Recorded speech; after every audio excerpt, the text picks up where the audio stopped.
Studio Patna.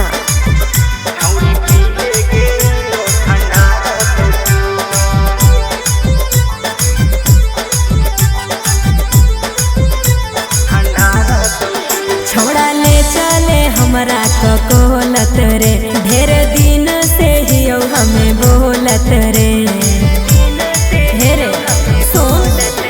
छोड़ा ले चले हमरा कोलत रे, ढेर दिन से ही हमें बोलत रे। जेठ के गरमी बढ़ल जाए दिनो दिनो, गे पीले गे इनो ठंडा जैतो तीनो।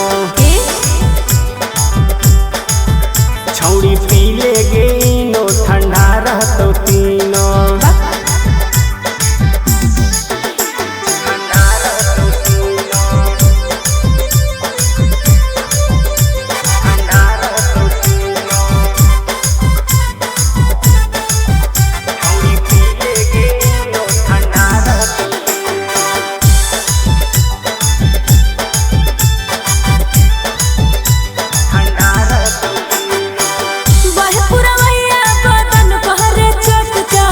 चलो बगीचवा में हवा देबो सट सट।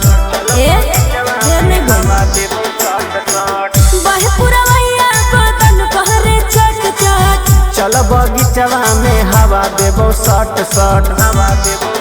ऐसी पंखा कूलर के नहीं शौकीनो, गे पीले गे इनो ठंडा जैतो तीनो। छौड़ी पीले गे इनो ठंडा रहतो तीनो।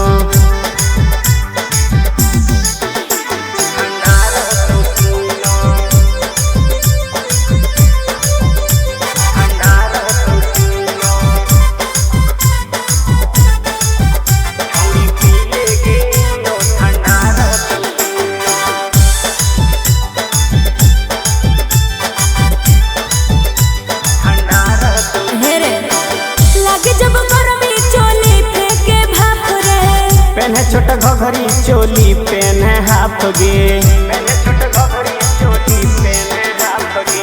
लगे जब गरमी चोली फेंके भाप रे, पेन्हे छोटा घघरी चोली पेन्हे हाफ गे।